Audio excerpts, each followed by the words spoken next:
What's going on? What's going on? It's your boy Jason G, and welcome to my Eternals movie review. First part is gonna be non-spoiler, and then the second part will be full of spoilers, and I'll let you guys know when I get to that. But the critics not feeling this movie. I glanced at like one review, and it said that it was one of the worst MCU films of all time. And I'm here to tell you right now, that is cap, bruh. That's cap. Um, we got Marvel Superman in this motherfucker, man. We got a speedster that can actually throw hands, man. Ezra Miller. Uh, let's talk story in this movie, bro. As you know, the Eternals, they're a group of mysterious beings who have existed since the dawn of humanity, and they have secretly helped humans grow and develop throughout history. I really like the structure of this film, specifically how they were able to introduce you to the Eternals by showing you the characters in the present, and then they bounce back to civilizations in the past so that you obtain further details about each character. The Eternals have been here for like thousands of years, and the flashbacks go back to civilizations like Babylon, Tecnoctulan, how you say it, and a bunch of others. Um, I enjoy the flashbacks because it felt like they were filling in missing pieces of a puzzle. Why the Eternals were sent to the Earth in the first place, established relationships among the Eternals group, showed you how the Eternals interacted with the humans, and then how they impacted the civilizations. And also try to explain why the Eternals couldn't intervene with human conflicts, with the wars, battles. But that was actually one of my cons of the movie, and I'll get to that later.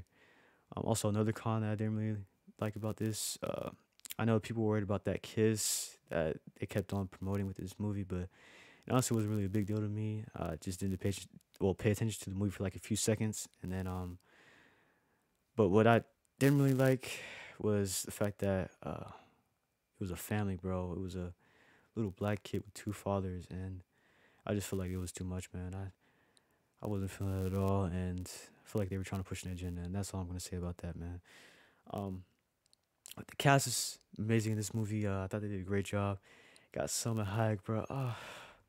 Angelina Jolie's Dina, fire, bro. Low key felt like I was watching Wonder Woman put in work, bro, within a Marvel movie. Richard Madden's Icarus, bro, fire. Marvel's Superman, bro. And the movie even recognizes this, man. They even name drop Clark Kent. They joke about it. Icarus is definitely one of the highlights in this movie, and just being able to see some Superman like action that DC refuses to give us, man. They didn't neglect Superman so much, but Marvel delivers somehow. And then another highlight in this movie, bro, was the speedster, bro, Makari. Uh, would you believe me if I said that this unknown character was a better speedster than Barry Allen's Flash within the Justice League, bro? Believe it, man. She did that shit, bro. She did that. Uh, I'll just go ahead and let you guys know what my grade is, man. Then we'll talk spoilers. All right, so my grade for Eternals will be a B plus, man. Solid movie. Uh, Reason why I'm giving it a B plus. Uh, Even though there's little action in the movie, when there was action, that shit was hitting, bro. Actually, they were able to make me care about these characters, even though I had no idea who they were before they even announced the movie. And now I'm actually interested in learning more about the Celestials and the other Eternals. And also the stories I highlight, just unraveling the origin of the Eternals, why they were truly sent to Earth, in addition to the quarrel with the Deviants. The reasons why I couldn't give the A grade, I just wasn't feeling the justification for why they couldn't intervene with the Thanos situation, the agenda that I previously talked about. Just not, bro. And also the ending, I felt like doing they were obviously trying to leave it open for a sequel, but in Eternals, one specific part, felt like it should have been an after credit scene, just to make the movie seem like it was more of a resolved film. But I'm gonna go ahead and talk spoilers, so I'm gonna give y'all like 5 seconds to get out of here. All right, so the ending, man. They showed Cersei and Icarus being grabbed by the Celestial Arishem at the end, and like I said, they should have just kept that for the after credit scene. Arishem tells them that you decided to save this Earth, so now I'm gonna search through your memories and see if the people of Earth are worthy of being saved, and then I'll return with judgment. So if he isn't satisfied with what he sees, he's gonna come back and destroy Earth, since they halted the reemergence and stopped the eternal, not eternal, but the celestial Tiamat from being born. So now we have Cersei leaving Jon Snow, Dane Whitman behind, so that he'll now find a way to become the Black Knight and save Cersei. The season just wasn't necessary in the main film. They already stopped the reemergence from recurring, and now they're already showing us the potential consequence of defying a celestial. So yeah, that really wasn't needed. But I'm gonna go back and talk about why the Eternals were brought to Earth and why they didn't intervene. We learned that the Eternals were created and programmed by Arisham. They were incapable of evolution, so they couldn't. Well, so they could directly oppose his previous creation, the Deviants, who were evolved out of control. The Deviants were supposed to kill predators so that intelligent life could flourish and the population could increase. And the population was supposed to increase to like a certain point so that the celestial Tiamat would be birthed and then the planet Earth would be destroyed. And so the Celestials are responsible for helping in the creation of universes. And now we have this huge dilemma where the Eternals have to decide whether they let Earth become destroyed so that billions of lives can be born, or prevent the emergence so that humanity can continue to live on.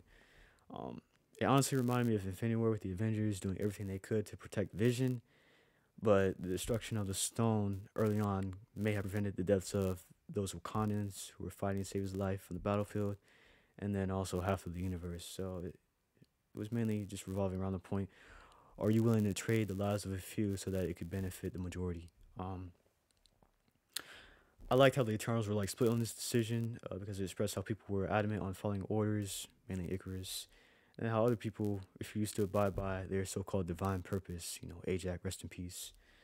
It blows my mind that the Eternals were on other planets for many years, initiating the destruction of others.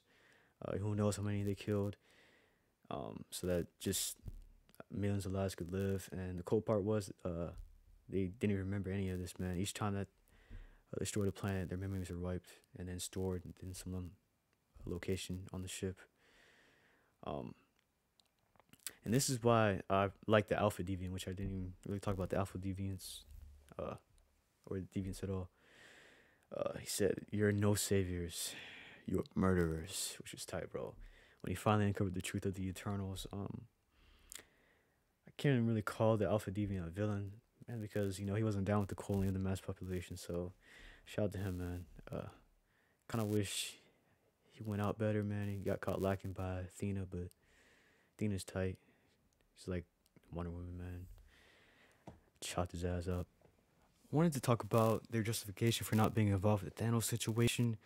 My issue is that they acknowledged the Thanos problem, but they didn't do anything to solve it.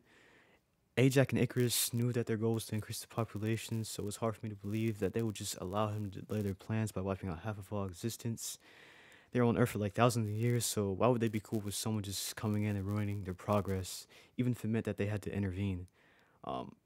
Cersei said some shit like, "Oh, well, we can't get involved with humans, any human conflict, mainly because that would stop them from unlocking their true potential, from growing and developing," which is BS in my opinion. You put all this faith into the Avengers to find a way to stop Thanos. They freaking failed. And then on top of that, you still relied on them to bring everyone back and fix the problem. So, in Infinity War, Doctor Strange even told us, there's like millions of possibilities, but the chances of us winning is only one. So, I just thought that was really whack, and especially since Thanos directly opposed their plans. Let's see, Icarus, man. Couldn't see the job through. He was in love with Cersei. Couldn't help but think about Invincible, man, the show. Omni-Man, he was tasked with controlling Earth for the Viltrumites, but he was convinced by his son, Invincible, to abandon his objective and turn on the Viltrumite Empire. So here we have Icarus, who knew about the truth of the emergence for thousands of years, kept it from the Eternals. It was only him and Ajax who knew. He was willing to kill his own team, and then he wasn't even able to bring himself to eliminate Cersei. So that the power of love, man. It's a long way. Got coochie whipped. Honestly, wasn't expecting Icarus to be like an antagonist in this film. Really caught off guard. His scenes fighting Makari, the Speedster, and Athena were freaking awesome, bruh. Thought I was like watching Superman fight Flash and Wonder Woman, bruh. Stuff that I needed, man. I need it. Give me more. But yeah, those are my thoughts on the movie. Wasn't expecting to talk about it for this long. I can go on, but I think I said enough. Let me know what you guys thought about Eternals. What grade are y'all giving it? Y'all agree with my grade B plus, or you disagree? And is this movie in your top 5 films in the MCU? Personally, I wouldn't put it in my top 5 still. That was a good movie. probably put it.